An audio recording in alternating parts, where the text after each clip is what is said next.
आज हमारा second mock test है ना। पिछले पेपर में आपको बहुत कुछ आता होगा लेकिन आपके नंबर थोड़ा सा कम आ गए थे, ऐसा आपको लगा नहीं लगा, है ना। मतलब आपको बहुत कुछ आता था लेकिन आपके पेपर में रिफ्लेक्ट नहीं हो पाई चीजें, क्योंकि हमने जो है पहली बार किसी भी एग्जाम को दिया था OMR पे, है ना, जिसमें हमको क्वेश्चंस को बहुत तेज तेज करने थे। इसका मतलब यही तो था ना, 150 मिनट्स में आपको 125 क्वेश्चन करने थे, ठीक है। जो कि इसमें एक स्पीड चाहिए आपको, क्या चाहिए, स्पीड। और इसी स्पीड को बढ़ाने के लिए हम लोग जो है प्रैक्टिस करते हैं, घर पे भी करते हैं, और हम लोग मॉक टेस्ट देते हैं तो ताकि हमको ये लगे कि हम जो है स्पीड से अगर क्वेश्चन करेंगे तो हमारे अच्छे नंबर आएंगे, ठीक है। बहुत सारे बच्चों के जो है उतना परफॉर्मेंस आपको लगा होगा कि जितना आपको सारे क्वेश्चन आपने घर जाके बनाए होंगे, लेकिन यहां पर नहीं हुए, है ना। किसी के 180 मार्क्स हैं, किसी के 190 हैं, किसी के 210 है, ठीक है। लेकिन आपको इससे ज्यादा आता था, आपको भी पता है ना।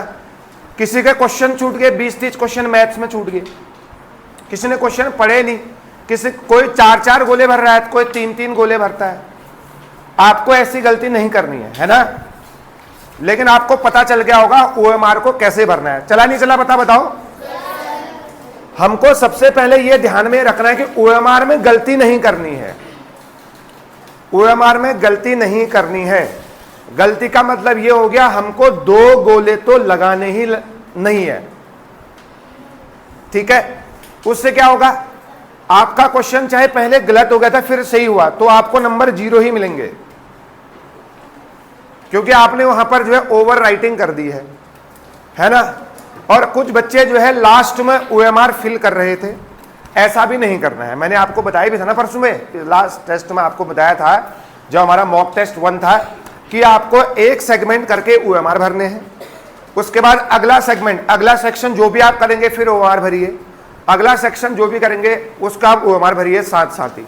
और जो आपको दिक्कत आती है खासतौर से वो बच्चे जो नए हैं और जो फर्स्ट टाइम जो है पेपर को दे रहे हैं, ठीक है।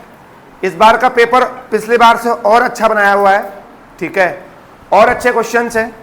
पिछली बार मैथ्स जो है थोड़ा सा हार्ड था, लेकिन इस बार आपको सब पेपर हार्ड लग सकता है, लेकिन पेपर आसान बनाया, मैंने मजाक कर रहा हूँ, ठीक है। आप टेंशन मत लो, समझ में आया नहीं है। देखो आप घर पे प्रैक्टिस कर रहे हैं ना, हम कितना भी पढ़ें, हम 10 घंटे पढ़ लें, 12 घंटे पढ़ लें, हम 20 भी पढ़ लें, हम 24 घंटे पढ़ लें, लेकिन हमारा अगर परफॉर्मेंस अगर टेस्ट में सही नहीं हुआ तो उसका तो कोई मतलब ही नहीं है, उसका मतलब कोई इंपोर्टेंस नहीं है। आप 50 घंटे पढ़ो 2 दिन में 50 होते हैं क्या, होते हैं, ठीक है। आप कितने भी घंटे पढ़ लीजिए, 2 दिन में कहा होंगे यार, 2 दिन में 48 होते हैं। इधर देखिए, तो आप कितना भी पढ़ लो, अगर आप टेस्ट में सही परफॉर्मेंस नहीं कर पा रहे तो फिर कुछ नहीं होगा। पता है ना भाई, परफॉर्मेंस कम जा रहा है ना। आज सही जाएगा ना, बस फिर तो हमको टेस्ट में चीजें सही करनी है। यहां पर प्लस माइनस गलत हो जाता है। हम देखो टेस्ट जो है ना स्पीड और एक्यूरेसी का है, आपको तेज तेज भी क्वेश्चन सॉल्यूशन करना है। आप आज तक आपको 2 × 2 × 2 16 × 4 16 × 16 आपने 1 करके इंटू करके उसको लिखा है, आपको 16 का स्क्वायर याद होना चाहिए डायरेक्ट, समझ में आई नहीं है। तो ये छोटी छोटी चीजें आपको याद रखनी है, नहीं तो बहुत दिक्कत हो जाएगी, ठीक है। इसलिए हम लोग टेस्ट लेते हैं कि हमारा परफॉर्मेंस जो है मेन एग्जाम में जो है सही रहेगा। आपको वैसे भी जो है सैनिक स्कूल का पेपर 2-2:30 बजे ही होता है ना, 2:30 बजे पेपर होता है सैनिक स्कूल का, इसलिए हमने टेस्ट भी जो है शाम को रखा है ताकि तुम्हारी आदत जो है सही बन जाए, ठीक है। तो गलतियां नहीं करनी है, सारे बच्चे गलती कर रहे हैं, तुमको आता बहुत कुछ है। तुम जब पिछली बार पेपर हुआ था तो आपने क्या किया था, घर जाके सॉल्यूशन किया था, नहीं किया था। आप कितने सही होते, बहुत सारे बच्चों के बहुत सारे क्वेश्चन सही हुए थे, नहीं हुए थे, लेकिन उसका कोई मतलब है क्या, नहीं। रिजल्ट में कितने नंबर है, थोड़ा सा कम है, समझ में आया नहीं है। तो इसके बाद चाहे आप 300 में से 300 लाए, चाहे आप 290 लेके आए घर पे, उसका कोई मतलब नहीं है, क्योंकि घर पे जब हम घर जाते हैं तो रिलैक्स हो जाते हैं, रिलैक्स। कोई प्रेशर नहीं है घर पे, खाना पीना थोड़ा बहुत खाया, उसके बाद पेपर लगाया तो हमारा पेपर पूरा सॉल्यूशन हो गया। लेकिन उसका कोई मतलब नहीं है ना। जब एग्जाम हॉल में होते हैं तो हमारे अंदर प्रेशर होता है, होता नहीं होता है कि 3-2.5 घंटे में जो है इस पेपर को कंप्लीट करना है, वो भी 125 क्वेश्चन, तेज तेज भी लगाना है, दिमाग भी लगाना है, सोचना भी है, मैथ्स भी एक ही साथ है, रीजनिंग भी है, इंग्लिश भी है। तो हमको ऐसी आदत बनानी है ताकि जो है प्रैक्टिस जो है बढ़िया हो और मेन एग्जाम में जाके आपकी चीजें जो है सही रिफ्लेक्ट हो, तब जाके आपको रिजल्ट मिलेगा। और आपको इस बात को समझना है। और आप घर पे प्रैक्टिस भी करते हैं, ये मुझे बताओ, हाथ खड़ा करिए। मैंने बोला था पिछली बार पेपर एनालिसिस करने के लिए, किस किसने एनालिसिस किया पेपर घर पे जाके? सबने किया क्या? अच्छा, सब लोगों ने एनालिसिस किया, चलो कोई बात नहीं, मतलब बढ़िया बात है, कोई बात नहीं, मतलब बढ़िया बात है, ठीक है। तो अब जो है, अब रोज एनालिसिस करेंगे आप। जब जब आपके मॉक टेस्ट होते हैं आप एनालिसिस करेंगे, बिना एनालिसिस के तो कुछ होगा ही नहीं। अरे हमें पता ही नहीं चलेगा कि हम कहां गलती कर रहे हैं और उसको हम सुधारने का कोशिश नहीं करेंगे तो नंबर आएंगे हमारे सही? नहीं आएंगे ना, नंबर आएंगे ही नहीं। जब तक हम अपनी गलतियों को नहीं पहचानेंगे कि मैं कहां पर लैग कर रहा हूं, कहां पर गलती कर रहा हूं, जब तक मैं उसको किल करने का कोशिश नहीं करूंगा, नहीं हो सकता कुछ। चाहे आपको फिर आप घर पे कितना भी पढ़ लो, चाहे आप पर डे 100 क्वेश्चन भी लगा लो, लेकिन हमारी अगर स्पीड सही नहीं है तो क्या फायदा?